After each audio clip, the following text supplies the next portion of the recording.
Permenungan ini saya beri judul Sindrom Nabi Yunus. Selamat mengikuti.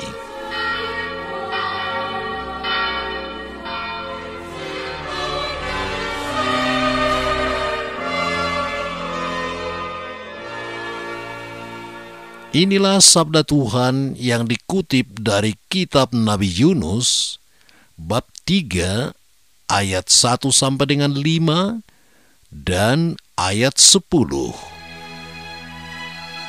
Datanglah firman Tuhan kepada Yunus untuk kedua kalinya, demikian. Bangunlah, pergilah ke Niniwe, kota yang besar itu, dan sampaikanlah kepadanya seruan yang kufirmankan kepadamu.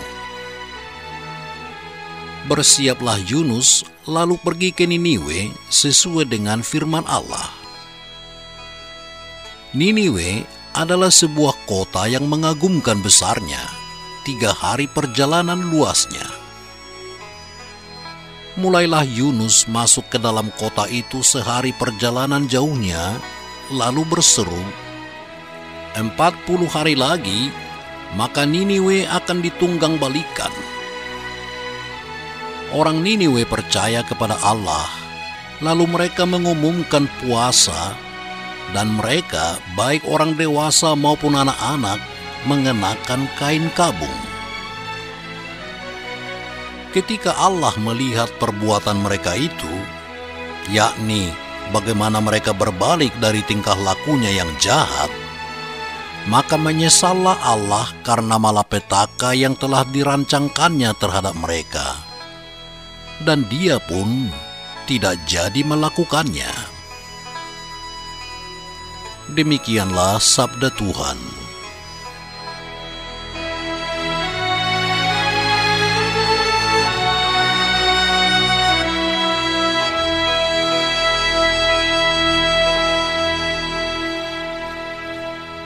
Saudara-saudariku yang terkasih di dalam Tuhan kita Yesus Kristus, kita sering sekali mendengarkan istilah vested interest.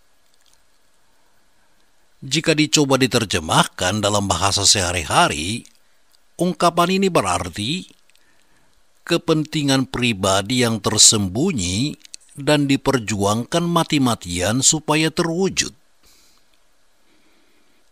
Pada umumnya, istilah ini lebih sering dipakai dalam konteks politik ekonomi, di mana para politikus dan ekonomikus berbicara tentang sebuah kepentingan yang luhur sekali, tetapi ternyata di belakangnya tersembunyi sebuah kepentingan lain yang membonceng. Nah, dalam Alkitab Perjanjian Lama, terdapat juga berbagai kisah yang dapat dikategorikan sebagai cerita tentang vested interest. Kitab Yunus menceritakan perilaku seorang eksentrik yang mencoba main alip-alip dengan Allah. Nabi Yunus, Nabi Ibrani yang bandel itu, satu ketika disuruh Tuhan untuk memberitakan pertobatan kepada kota Niniwe, lambang kejahatan kafir.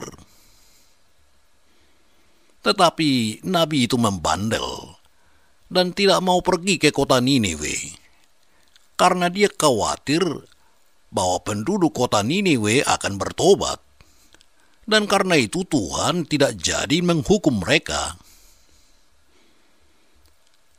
Sebagai orang Ibrani yang membenci orang-orang Niniwe, Yunus tentu saja menginginkan agar kota yang besar dan kaya itu dibinasakan Tuhan saja.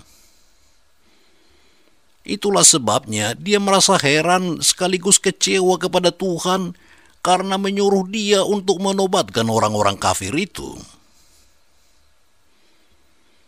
Dan Yunus tidak mau mewartakan kebaikan Tuhan kepada orang-orang Niniwe. Maka dia melarikan diri ke Tarsis dengan menumpang sebuah kapal dari kota Yafo. Tetapi Tuhan ingin mendisiplinkan Yunus dan menurunkan angin badai besar di laut sehingga kapal yang membawanya tidak dapat berlayar. Para awak kapal merasa curiga kepada Yunus dan menginterogasinya, siapa tahu dialah yang membawa sial bagi mereka.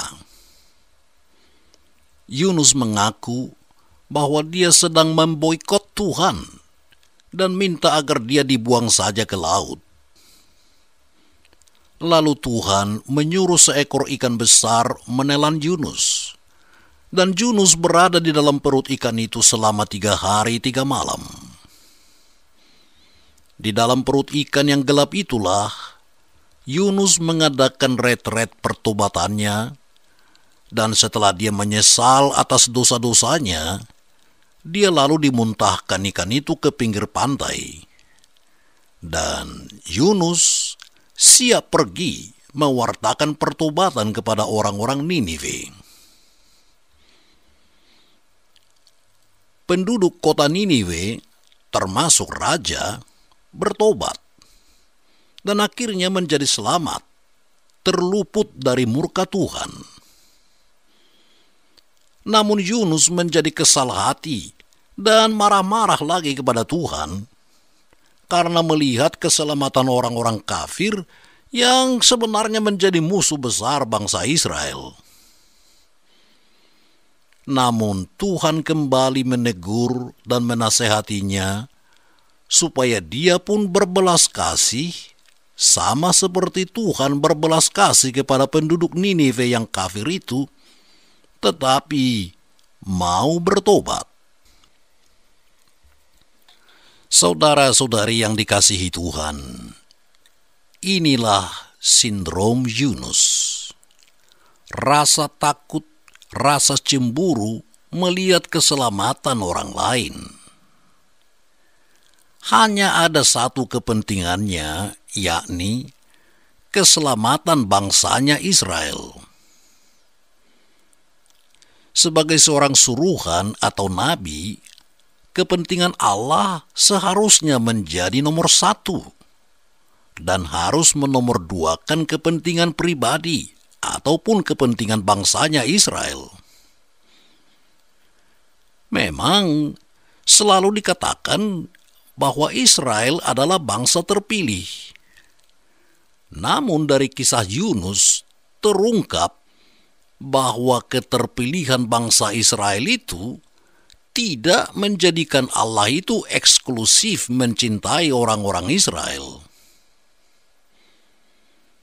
Kebaikan Allah itu universal, terarah kepada semua bangsa yang percaya kepadanya dan mau melakukan pertobatan. Keterpilihan bangsa Israel hanyalah sebuah model eksemplaris bahwa Allah bertindak dalam sejarah bangsa Israel untuk memperlihatkan kepada semua bangsa di dunia bagaimana Allah memperlakukan setiap bangsa sesuai dengan tindakan mereka.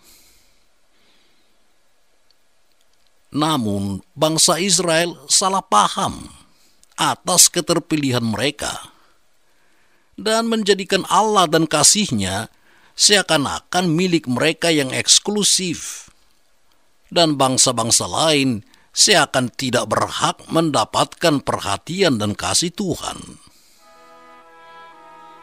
Padahal kerajaan Allah dan cinta Allah tidak terbatas kepada bangsa Israel saja.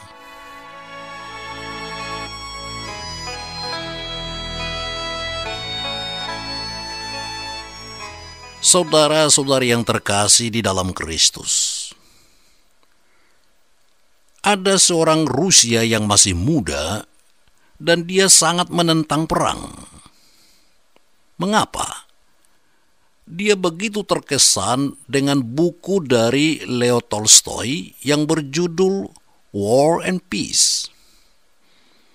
Dia juga terkesan dengan perintah Yesus yang mengatakan, "Kasihilah musuhmu," sebagaimana terdapat dalam kitab Injil. Nah, karena dia sangat menentang perang, dia dibawa ke pengadilan atas tuduhan menentang negara. Dengan keyakinan kuat, dia mengatakan bahwa dia percaya pada kehidupan di mana ada orang yang dapat mencintai musuhnya, dan dengan demikian dapat mengakhiri kejahatan dan perang. Ya, Anda betul, kata sang hakim. Tetapi Anda perlu realistis. Hukum yang Anda sebutkan ini adalah hukum kerajaan Allah yang belum juga datang. Anak muda itu berdiri dan berkata, "Pak, saya akui bahwa kerajaan itu belum datang bagi Bapak, juga belum datang bagi bangsa Rusia dan dunia. Namun kerajaan Allah itu sudah datang padaku. Jadi saya tak dapat pergi berperang untuk membenci dan membunuh dan bertindak seakan-akan kerajaan Allah itu belum datang." Dengan cara yang demikian, anak muda Rusia tersebut memformulasikan secara jelas dan singkat apa yang kita yakini sebagai kerajaan Allah. Apa yang menjadi interese utama dari Allah. Interese utama Allah dalam menciptakan dunia ini adalah agar semua manusia dapat menikmati rahmat kehidupan yang diberikan Allah kepada semua. Menikmati kasih-Nya yang diperuntukkan bagi semua, termasuk orang-orang yang kita benci atau yang menjadi musuh besar kita. Saudara-saudariku yang dikasihi Tuhan, dalam kenyataan sehari-hari, umat Allah yang telah mengalami kasih Tuhan tetap saja mengalami sindrom Nabi Yunus. Manusia memperlakukan Allah seperti seorang manusia dan menjadikan hati Allah bagaikan hati manusia yang selalu terbagi dalam berbagai kotak-kotak interese. Hukum yang berlaku umum untuk manusia adalah mencintai orang yang mencintai kita, bersahabat dengan orang yang mau bersahabat dengan kita, memberi senyum kepada orang yang tersenyum kepada kita, dan memberi kepada orang yang memberikan kepada kita. Ya lalu, kita perlu membenci orang yang membenci kita, dan bahkan boleh membunuh orang yang ingin membunuh kita. Pada dasarnya, hukum manusia adalah hukum rimba gigi ganti gigi. Interese utama manusia adalah memperjuangkan kepentingan diri dan kelompok. Saudara-saudari, jika interese Allah kita jadikan interese utama kita, maka semua yang lain di dunia ini menjadi relatif. Dan seperti kata Rasul Paulus, perlu mempergunakan barang-barang duniawi seolah-olah sama sekali tidak mempergunakannya. Lihatlah 1 Korintus bab 7 ayat 31. Merelatifkan segala dunia yang dalam Injil dilambangkan dengan meninggalkan jala dan mengabsolutkan Tuhan dan menjadi penjala manusia adalah pertobatan sejati. Lihatlah Injil Markus bab 1 ayat 14 sampai dengan 20. Pertobatan adalah juga membalikkan mentalitas, membalikkan persepsi, membalikkan interese lama, seperti yang akhirnya dilakukan oleh Yunus dengan pergi ke Niniwe, atau seperti yang dilakukan oleh Paulus dengan meninggalkan Taurat dan memeluk Injil. atau seperti yang dilakukan oleh para rasul Yesus yang meninggalkan jala mereka di pinggir Danau Galilea dan menjadi penjala manusia bagi Yesus. Kita pun, saudara-saudari, memerlukan pembalikan arah dalam hidup ini. Pembalikan kecil-kecil tapi berarti dan kontinu.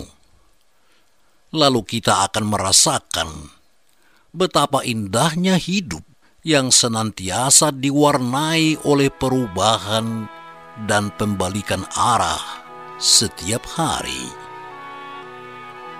Amin.